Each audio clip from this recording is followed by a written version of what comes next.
Hi guys, it's me Val Toxic Free. Welcome.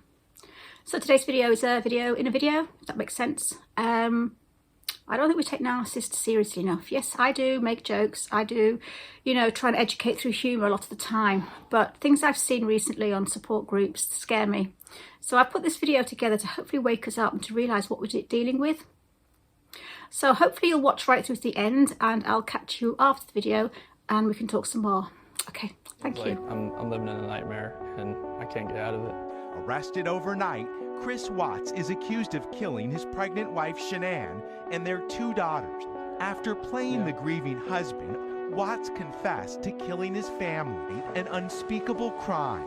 A father of 2 accused of killing 3. Your world is so different from my own. Lights that seem so bright to you and my eyes are so controlled. Your body shakes and waits for you to learn its destined course. Lying on to wait for you. The bodies of Lacy Peterson and her unborn child were found 4 months after that 911 call in San Francisco Bay, where Peterson had been fishing the day she disappeared. We find the defendant, Scott Lee Peterson, guilty of the crime of murder of Lacy Denise Peterson. The brutal strangulation murders of Sherry Coleman and her 2 little boys turns the house on the lake into a major crime scene. His family was already dead when he left. Chris's father, Ron, says there's no way his son was the killer. That takes a very sick person to be able to strangle your family. Coleman's looked like a loving family from photographs. As Chris Coleman is at the gravesite burying his family, he texts the mysterious Tara. Did this grieving husband and father kill to cover up a double life? Cedric Anderson targeted his estranged wife, Karen Smith, while she was teaching. Authorities trying to determine how the seemingly happy couple unraveled. She is making really happy. She knows when they ignore me. It makes a happy marriage. Karen Smith's mother tells ABC News after the pair wed just over 2 months ago, Anderson revealed a darker side. My husband and I decided you need to get away from him. He is not the kind of person you thought he was. What is a narcissist? Firstly, in a nutshell, we all need a certain amount of narcissism. It contributes to our confidence, resilience, ambition, and it motivates us to believe in ourselves. Narcissistic personality disorder, or NPD, is a mental condition in which people have an inflated sense of their own importance. They lie, they cheat, and manipulate people in order to get their high. This high is called narcissistic supply. They need to gain admiration, praise, emotional energy, and attention, which they feel that they deserve. Overt narcissists are pretty much out there.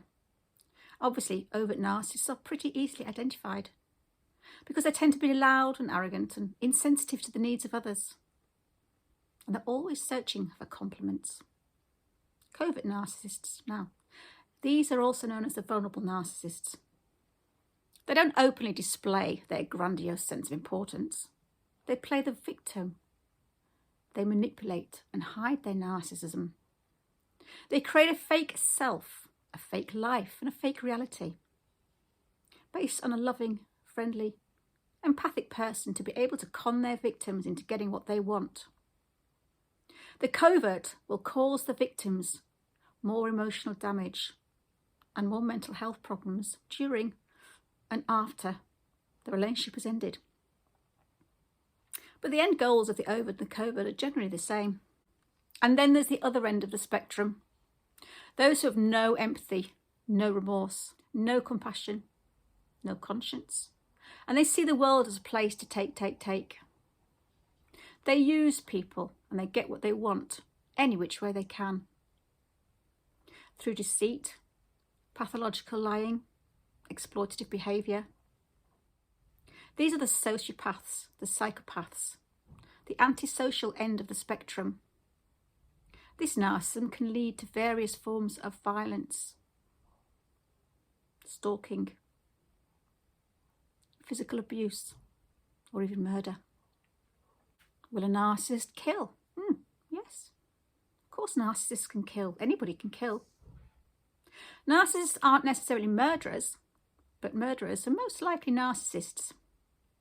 The full-blown, selfish, remorseless, cold-hearted, malignant, psychopathic side of narcissistic personality disorder, they're capable of anything. Having no remorse and no empathy is a dangerous thing, a sign to be noted, a chance for violence and even murder. Remember, we are objects. We are props. Something to make them feel better about their life. We are part of their scripted world. They'll marry and have kids in order to look normal. Divorce, abandonment, financial difficulty, rejection, and exposure. See, these are the narcissist's greatest fears. Do any of these, and someone's got to pay. They will make you disappear mentally, emotionally, and even physically by ignoring you, removing you from social media, blocking you, ghosting you, and discarding you. They'll slay your character, your reputation, your self-worth, your sense of existence, even your life, if you hurt or challenge or expose them, or you just hurt their vulnerable core. A really disturbed, malignant narcissist will harm the souls of those that they care for the most. Their rage is often soothed only by violent emotional attacks on those whom they love. Some may not kill your body, they just choose to kill your soul.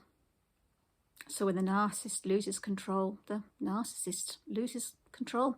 They bury much of their rage until it's an appropriate time to unleash it. Those buried feelings of unworthiness, powerlessness, lack of control is now about to snap. People devoid of human traits, they hide, but they can turn into psychopathic, sociopathic serial killers. Some manage to get the monster back in the cage, secure the mask. But what if they can't? Things go too far and they've lost control. Would they rather kill and die than be exposed? Yes. They have practiced for years to keep their rage under wraps. They may manage to hide a great deal of their emotion until it's time to make the kill.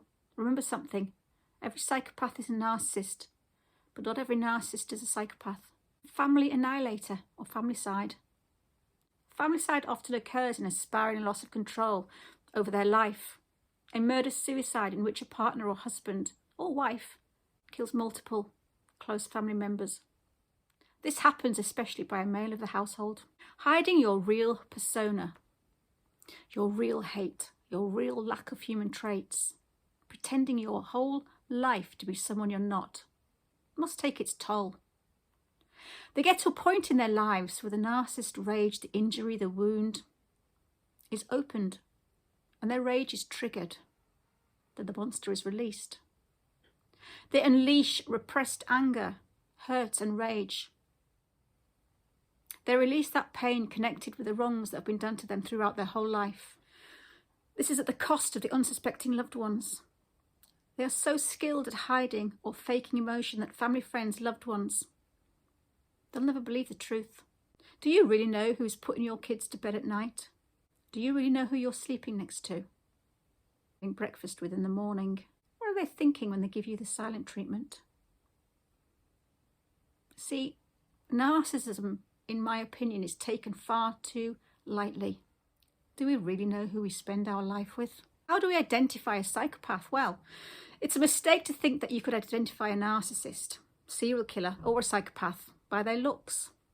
They understand how to mirror the behaviours of others, remember, and to fit the mould of their choice. The only way of identifying them is that they often have a very extreme absence of empathy. They have a desire to be admired, an inability to listen, unable to take criticism, defensive, full of accusations, no responsibility, playing a victim, and many, many more characteristics. But even the traits that seem so obvious will be twisted and blamed onto us.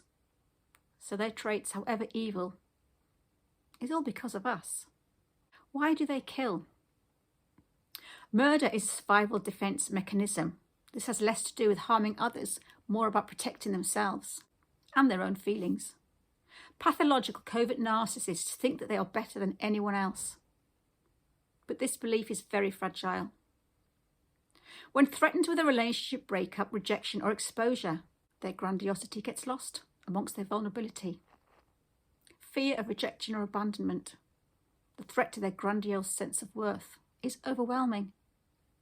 Ironically, the same person who used the threat of abandonment to control us is now suffering from the very same thing. They can't handle these situations with their weak core. They launch into uncontrollable rage.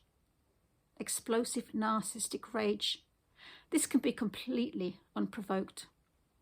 1 in 5 women killed by their ex-partner over a relationship breakup were never hit by their significant other until they were murdered. The accidental death. Sometimes a manipulative narcissist sociopath partner kills a woman or a man who is trying to escape from his control.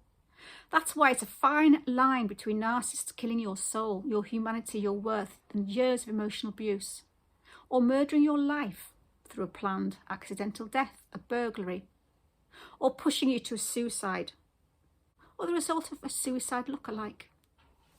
But remember, it's not their fault. No, after all, you were the crazy one. They will create a fake burglary for you to be the sad victim, and go as far as to injure themselves, to make it look like they were too victims of this mysterious attacker. Yet forensics know what kind of injuries are self-inflicted. Their words don't match their actions. They don't call an ambulance first before their solicitor. They call their shady friend before the police. They often give themselves away. Mirroring a murder is something they haven't actually experienced before. This behaviour makes the detectives very suspicious. We do not know who's behind the mask and what lurks inside the core of our partners and our loved ones. We do not know who they really are. The few bits you see that leak out, your bruised wrist because you found their secret phone. He spits at you across the table because his dinner was cold. He holds your neck too tight whilst having sex and you black out. And he doesn't give a shit. These are the narcissist tells, guys. These are the times when the poison, their narcissist selfish needs spill out. These are the red flags from something that's not quite right inside them. We all have our social masks, but who hides behind their mask? It's nothing to do with being social. It's just plain evil. So, guys, I'm hoping you're still with me after that. The reason I did that video is because I'm seeing a lot of things on support groups, a lot of photos of bruises and black eyes and tears. I'm seeing and hearing lots of things that they are saying that their partners are telling them that they will come and kill them, that they will do this and they will do that. And the fact that these people are still together with their narcissist or just their abuser, they don't even need to be called a narcissist. They are an abuser. The fact that people are staying with these men because maybe one day they think that they will see the light and they will turn around and actually tell them how much they adore them and how sorry they are. But somebody who does something over and over again, say sorry, does it over and over again and say sorry. Guys, it's not a mistake if they're doing it many, many times. It's a choice. I put this video together because I wanted to maybe just make something that's might just kick something in your brain or kick something within inside you. If this video just makes one person think, wow, I could be the next Shannon Watts. I could be the next Sherry Coleman. I could be the next Trevor Alexander. You know, there's people out there that will murder our souls and they will murder our lives. And I just want you to see and to realise Shannon Watts, all the others that were murdered, they didn't see it coming. And some of you watching this do see it coming. Some of you watching this do and are getting red flags. You are being pushed. You are being threatened with being killed. You are being threatened with all sorts of things. And this is a pretty serious video because normally I do stuff that's funny. Normally I'll try and make humour in my education and experiences of what I've gained and pass things on to you in a light-hearted way. But I just worry there's a lot of people out there not taking narcissism seriously, because as soon as someone has no empathy, it means they don't care about the other person's feelings. When they have no compassion, it means that they don't care about what they're doing to the other person. And if they've got no remorse or when they do damage, hurt or kill the other person, they don't care. These three things are dangerous to have in a human being. And sometimes the scale of these things, we don't see the scale because of the mask. They hide themselves behind a mask. We don't know how dangerous that person is behind that mask. But all we know is that if you are seeing the traits, and if you are being threatened with death, if they're threatening to come around and kill you, please take that serious, guys. Narcissism is not a joke. So if you're still with me, thank you so much for still staying over all that talk, and I hope you took something from this video. So guys, please, if you think that this might help somebody that you know that's in a predicament, that is being threatened and, you know, having all these traits and characteristics done to them, just pass it on, and hopefully that maybe something will just kick in and think, wow, my life is worth more than this. Okay guys, thank you so much. Take care, stay safe and stay toxic free.